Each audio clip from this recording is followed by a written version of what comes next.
Faksi perlawanan Palestina merilis rekaman menyerang iring-iringan kendaraan militer Israel di Kamp Jenin, tanggal 6 Desember. Akibat serangan, asap tebal di salah satu kendaraan militer di barisan depan. Namun tak dirinci jumlah personel yang tewas atau terluka akibat serangan di malam hari ini. Perkembangan lain, kontak senjata intens terjadi di Gaza Selatan. Penembakan artileri angkatan bersenjata IDF Israel menargetkan Huzaa, Absan, dan Al-Fahari di timur Han Younis, Gaza Selatan. Serangan darat Israel dibantu pesawat tempur. Serangan dilaporkan menyebabkan sejumlah korban jiwa. 3 orang meninggal dan 10 orang luka-luka akibat pemboman IDF di rumah keluarga Dawood di Han Younis. 6 meninggal saat IDF menghancurkan rumah Abu Saif dan Younis di Kamp Nuseirat, Gaza Tengah. Penembakan artileri Israel terus-menerus menargetkan beberapa lingkungan di kota Gaza, Gaza Utara. Militer Israel menggunakan bom fosfor di Jabalia. Bentrokan bersenjata intens yang terjadi saat ini antara pejuang perlawanan dan pasukan Zionis di Kamp Al-Farah, Tubas. Sementara itu, perlawanan Palestina menghadapi serangan IDF di Gaza Selatan dan berhasil memperlambat gerakan tersebut. Bentrokan sengit terus terjadi saat ini di jalur selatan.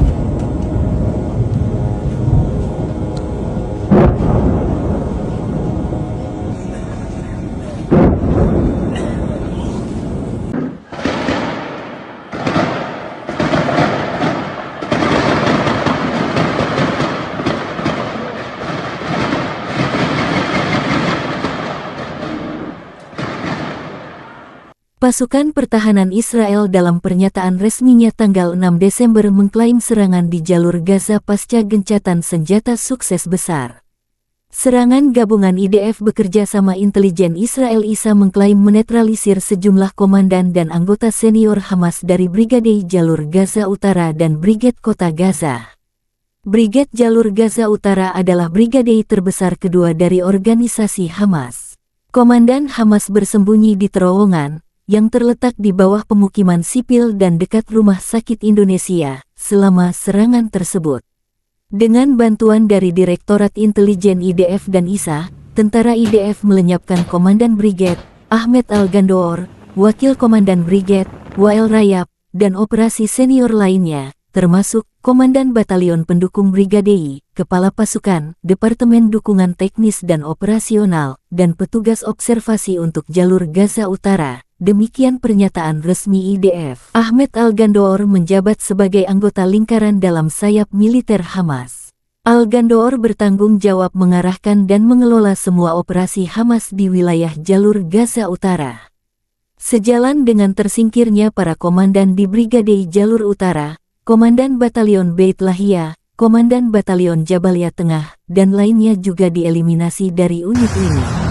Akibat rusaknya jalan komando dan infrastrukturnya, Israel mengklaim fungsi Brigade Utara Jalur Gaza rusak parah. Pasukan IDF dipandu intelijen Dinas Keamanan Umum dan Divisi Intelijen Israel melenyapkan 4 komandan batalion di Brigade Gaza, di antaranya Komandan Batalion Sabra, Komandan Batalion Sati, Komandan Batalion Dartapah, Batalion dan Komandan Batalion Sejaiyah. Kepala Staf Umum Pasukan Pertahanan Israel Letjen Herzi Halevi mengatakan kemenangan di Gaza semakin dekat. Han Younis di selatan Gaza sudah dikenang, kekuatan Hamas dan faksi lainnya semakin merebut. Mereka yang berpikir bahwa IDF tidak akan tahu bagaimana melanjutkan pertempuran setelah jeda adalah sebuah kesalahan, dan Hamas sudah merasakan hal ini, kata Halevi. Perang Israel dan Hamas memasuki hari 61 Rabu tanggal 6 Desember hari ini.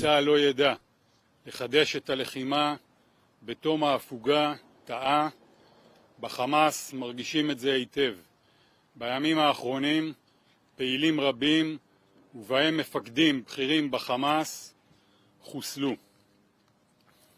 עברנו בימים האחרונים לשלב השלישי של התמרון, השתלטנו על מעוזים רבים של החמאס בצפון הרצועה, וכעת אנחנו פועלים מול מרכזי הכובד שלו בדרום. אנחנו פועלים במקצועיות.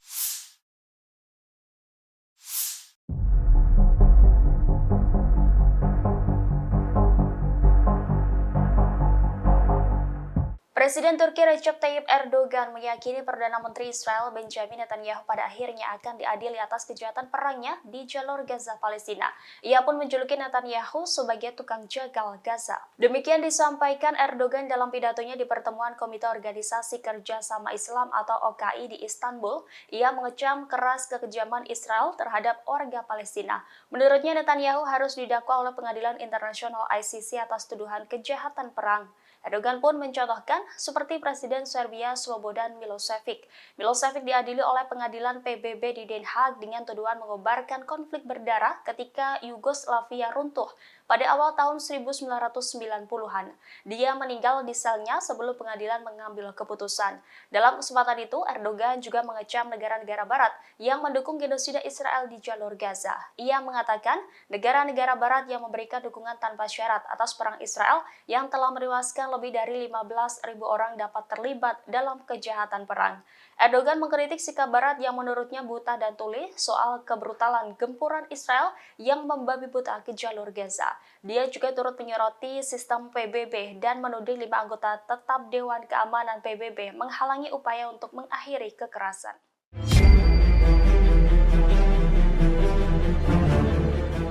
Sebuah roket dari kelompok perlawanan dilaporkan menghantam pangkalan militer IOF SDOT Misha selama operasi mereka pada 7 Oktober lalu.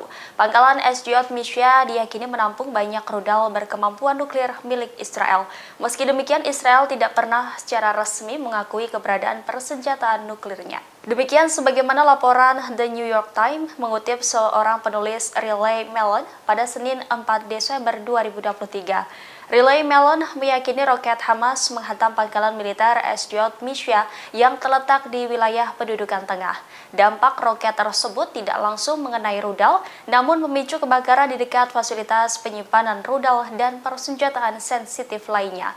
Pangkalan SDOT Misha terletak 25 mil timur Laut Gaza dan 15 mil barat Al-Quds yang diduduki. Pangkalan ini dianggap sebagai salah satu lokasi militer paling sensitif di wilayah pendudukan Palestina. Meskipun jumlah pasti peluncur rudal berkemampuan nuklir Jericho di pangkalan tersebut tidak diketahui publik, Hans Christensen, Direktur Proyek Informasi Nuklir Federasi Ilmuwan Amerika memperkirakan kemungkinan ada 25 hingga 50 peluncur semacam itu. Rudal Jericho Israel dilengkapi untuk membawa hulu ledak nuklir menurut para ahli dan dokumen pemerintah Amerika Serikat yang tidak diklasifikasikan.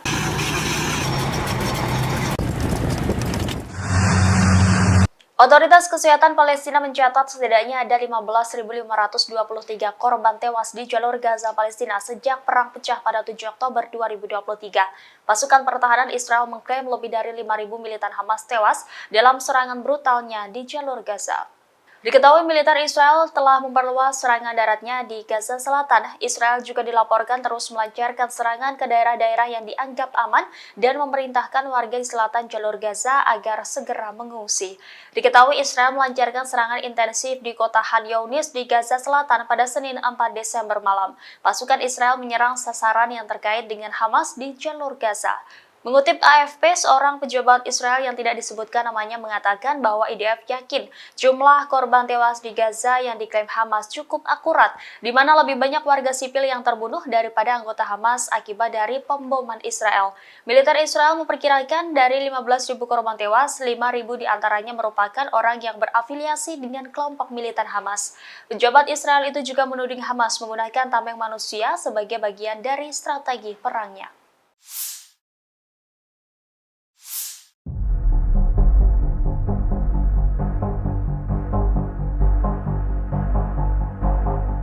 Yaman mengakui bahwa pasukannya telah menghancurkan militer Israel dengan rudal jelajah. Dalam pernyataannya, Yaman mengakui kekuatan rudal itu berkat pertolongan dari Tuhan untuk melenyapkan musuh. Hal tersebut disampaikan oleh juru bicara resmi Angkatan Bersenjata Yaman, yakni Yahya Saree.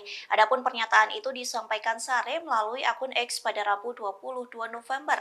Saree pun mengakui bahwa Yaman telah meluncurkan serangan rudal ke Israel pada Rabu. Sejumlah rudal jelajah itu menargetkan berbagai sasaran militer Israel di wilayah selatan Palestina yang diduduki. Salah satu wilayah yang menjadi target rudal Yaman adalah al-Rasras. Dalam cuitannya, Sare menyebut kekuatan rudal Yaman berkat bantuan Tuhan.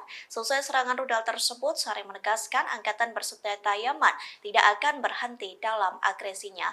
Namun serangan ke Israel akan berhenti jika Zionis tak lagi menyerang Gaza.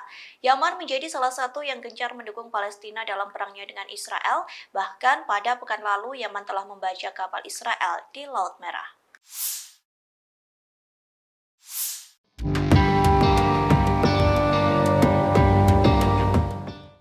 Israel menerbitkan travel warning atau peringatan perjalanan untuk warganya.